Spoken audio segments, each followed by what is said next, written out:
care. Joining me now in the studio is Roger Barron. He's a professor at the University of South Dakota School of Law. He has a strong academic interest in subrogation on personal injury claims and medical reimbursement issues. Roger Barron, thanks for joining me today on Midday. Thank you, Kara. It's a pleasure to be here. It's just right across the street from my office to come over here. Subrogation on personal injury claims and medical reimbursement. So let's start at the very beginning and talk about what that really means. Well, the word subrogation describes the ability of an insurance company to, after it has paid on an obligation, to step in the shoes of its insured and collect back the money it's paid. And traditionally, subrogation has been found in property insurance. So if you have a house and somebody burns it down negligently and your insurance company would pay you, say it's $150,000, would pay you $150,000, and it would have the right then in your name to sue the person who burned it down and collect that $150,000.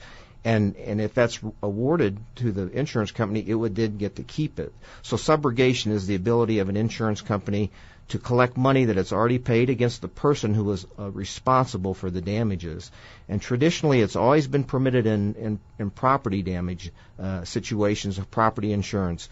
The problem area is when insurance companies started asserting the right of subrogation on personal injury claims. Okay, but the insurance company, though, isn't suing on the personal claim.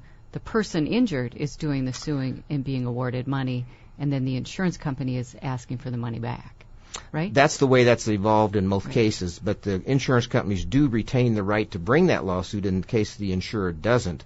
But the way the litigation has evolved is that today the issue is the health insurer will pay a medical bills from somebody who is injured, and then if that injured person who may be catastrophically injured happens to collect some money from a tortfeasor, the person who caused it, the insurance company will want that back, and that's called reimbursement as opposed to actually filing the lawsuit. But I have to tell you that at common law, subrogation on personal injury claims was prohibited. It was never allowed. It was illegal. And it wasn't until 1982 that health insurance companies, or around about there, first began trying to assert the right of subrogation on personal injury claims. And the first reported case in the United States is a Massachusetts case in 1982 that denied an insurance company, a health insurance company, the right to be subrogated on a personal injury claim, because there's lots of problems that happen when that occurs. What kinds of problems? Well, not all cases, but in many cases, the person who's injured just doesn't collect enough money to go around. And perhaps the most dramatic case is the case involving Deborah Shank, a case that got a lot of publicity. Deborah Shank was an employee of Walmart, and she was a normal functioning person, and she got involved in a catastrophic accident. A semi-truck ran into her, and it wasn't her fault. And she suffered severe brain damage, requires care 24 hours a day, is in a nursing home, will be in a nursing home the rest of her life. If you were to put a number on her damages, her damages exceed far above $12 million, and her health insurance plan did pay for actual medical bills of about $470,000. Now, she did pursue through her attorney a claim against the person at fault for that accident, and all that she could collect, because all the money that was available was $412,000. And so we have this person who's in a nursing home for the rest of her life, with the net recovery that she received was $412,000, yet her insurance plan demanded that she turn over every bit of that money to the plan to reimburse it for its payment of the medical bills. Leaving her with nothing. And the courts agreed with Walmart on this. The courts agreed because her plan was governed by ERISA. That's a federal statute enacted in 1974. And under ERISA, all state laws preempted, and whatever words the plans and their insurance companies write in the plan documents are upheld by the federal courts. And so she lost at the federal trial level, at the Federal Court of Appeals, which is the 8th Circuit, which also encompasses South Dakota, and she lost in the U.S. Supreme Court. Because they didn't hear her case. Supreme Court denied the cert, right, but she did present it to the Supreme Court for the opportunity to take the case. Mm-hmm. Okay. And so let's just back up just a step and just talk about ERISA and what that is and what the governing powers of it are? Great. ERISA is something we could talk about for a long time. It's the Employee Retirement Income Security Act of 1974. It's a very comprehensive set of federal statutes, and it was primarily passed to deal with problems with pension plans and retirement funds. Entities would set up these funds and then take the money. And so Congress wanted to regulate that. And so after a decade-long study, Congress passed this comprehensive scheme. And right kind of at the last minute of the process in passing this scheme, Congress included welfare benefit plans that employers might want to apply to employees. And so health insurance and disability income and life insurance is also encompassed by ERISA. And that came out in 1974. And in order to make this thing powerful, Congress preempts state law. So in other words, the protections that you would find amongst the various states don't apply in ERISA. And that's really important in the insurance context because historically insurance transactions have been regulated entirely by the states. And so when ERISA got enacted, it opened the door for insurance companies to come in without any restraint or regulation or any overseeing authority to look at what they're doing. Okay. And we're going to throw out the phone number. If people have questions or comments, you can give us a call today at 1-800-524-3604, or you can send us an email question to midday@sdpb.org. So let's talk a little bit about health insurance and most of it being employer provided. So most people are under the ERISA. I think that's right. In the United States today, the vast majority of health insurance would be through employer-provided health insurance, and the vast majority of that insurance would be governed by ERISA. Now, ERISA doesn't control for governmental plans, federal plans, political entity plans, but the vast majority, just like the Walmart case, any kind of if you work for a company and they provide health insurance for you, that's probably going to be governed by ERISA. And so you can pretty well be guaranteed today that in that plan document, which you probably didn't look at, is a provision similar to the one in the Schenck case. You mean you have to read that plan document when you become employed? Well, you have the option of reading it. The ones I see run over 100 pages long. Mm-hmm. They're usually 120, 150 pages. Mm-hmm. And so people just, this is part of your package, and and today, I think you find more and more that you don't really get hard copies of that. It's kind of like you can go to the internet and look at your plan document. But they can change it and not tell you, correct? The insurance companies and the plans can change this. There's no regulation on it. They can change it. These documents are unilaterally drafted by the insurance companies and the plans.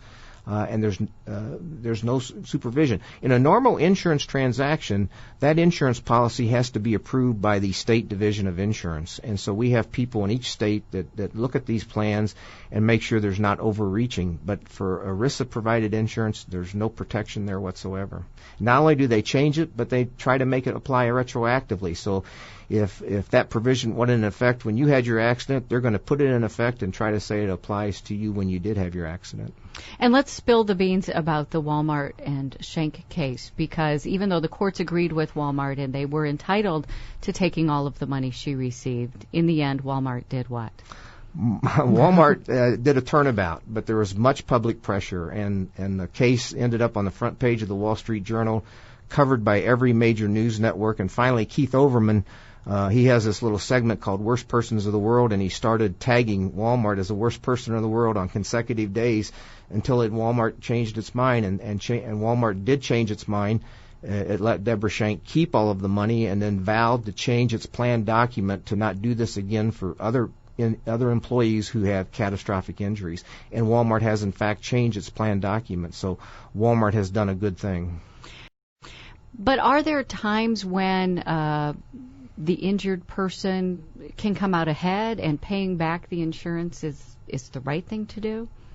Well, I don't know if the right thing to do is what I would say, but there are certainly many situations where paying back the health insurer is not painful and is something that can be accommodated without a lot of stress on the insured.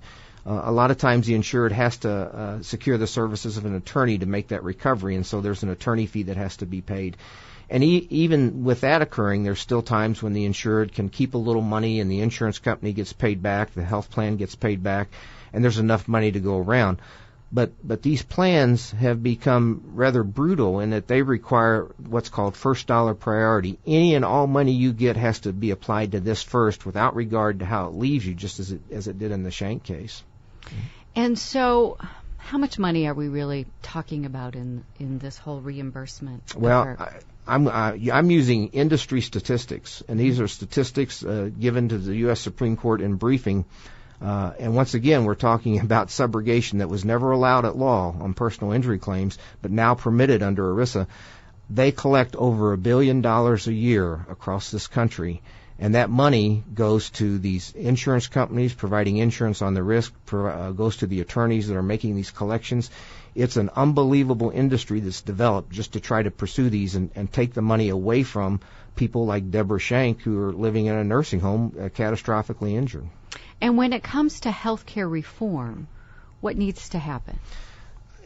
My understanding, and I think you know far more about what's going on today than I do, but there isn't a provision that addresses this in the current package. However, there is an amendment waiting in the House of Representatives being offered by Representative Braley of Iowa and co-sponsored by Representative Barrow of Georgia, and that would provide some common sense solution to this. It would provide that we make sure that the insured is fully compensated for injuries before we worry about giving back money to the insurance companies that are providing coverage. Do insurance companies do good things for people? I mean, we seem to, in the whole healthcare reform debate, paint the insurance companies as the bad guys. And in some of these cases, they are the bad guys. But is there good there? Is there good intentions, well-meaning? Well, I mean, we rely on them so much. You might be asking the wrong person. I know a little bit too much. The Aflac CEO, if you see the wonderful commercials on TV with the duck that goes and pays the pizza man the bill, for 2008, according to the reports released, the Aflac CEO received $76 million in annual compensation, executive compensation. The Allstate CEO received about $8 or $9 million. And I've taken a good look at the executive compensation that goes to these insurance companies, and it's just outrageous. America got a good shock last year as we started being tuned into executive compensation. Let me talk a minute about these reimbursement recoveries. When they come into the books of the insurance company, this is newfound money for the insurance company, and it has the ability to do with this money whatever it wants. Many in the insurance industry would lead you to believe that this is for the benefit of the other insureds or ratepayers, but that's not true. All of the published authorities tell us that these subrogated recoveries or reimbursement claims are just absolute windfall. And you see what happens actuarially when you write an insurance policy. You spread this risk out. And if somebody's catastrophically injured, if they're hit by lightning, all these medical bills have to be paid and there's not going to be any reimbursement. If this person has a disease or illness, all these bills are going to be paid. There's not going to be any reimbursement. If this person's in a one-car accident where he or she is at fault, there's no claim. If this person's in a two-car accident or a three-car accident and they're at fault, there's no recovery. It's only when somebody has a catastrophic injury that there happens to be a fund of money that you pay back the insurance company. And so now if you're an insurance company executive and you're sitting in your home office and you've already actuarially spread the risk, and you look at this person who was in an accident a couple of years ago and they collected $25,000, oh boy, if we get that $25,000, we can bring it in the company and we can do what we want with it. Why is this your academic interest? I don't know. I just it was kind of fate that brought me here. I got involved in the early 90s before this was an issue with ERISA plans and looking at subrogation on personal injury recoveries because I was fascinated by the fact that it wasn't allowed at common law, and there were valid reasons. And at that time, some states were beginning to look at this and see whether or not they should permit it. So each state can make its own decision whether or not to allow it or allow it partially. But of course, the problem with ERISA and this health insurance for employers is there's no control over it. They just step in and demand top dollar, first dollar priority. And what is the common sense solution for this? Well, A number of courts and states take the position when asked, we allow reimbursement if the insured is made whole first, fully compensated. So if you're fully compensated, then yes, we don't let you collect any extra money. Another approach is to share the losses. If your true damages are $300,000 and you only collect $50,000, you've collected about 1/6 of your true damages. So we'll repay the insurance company 1/6. That's called pro rata loss sharing. That's another appropriate solution. Okay. Do you favor one over the other? Well, or just something needs to be done? I would tend to favor the full compensation remedy first. But the U.S. Supreme Court endorsed the pro rata loss sharing in 2006 in a Medicaid case. So in a Medicaid case where the government's paying the bills, a unanimous decision by the Supreme Court said that this person had medical bills paid by Medicaid of $215,000, and she collected $550,000. She too was brain damaged, and the fact is her total damages were $3 million, and the Supreme Court says, well, you're only collecting about 1/6 of your total damages, the $550. So Medicaid should only be paid back 1/6 of the $215, which is about $35,000. Medicaid had demanded to be paid back all the $215, which would leave her just the remainder between that and what she paid her attorney to get the $550.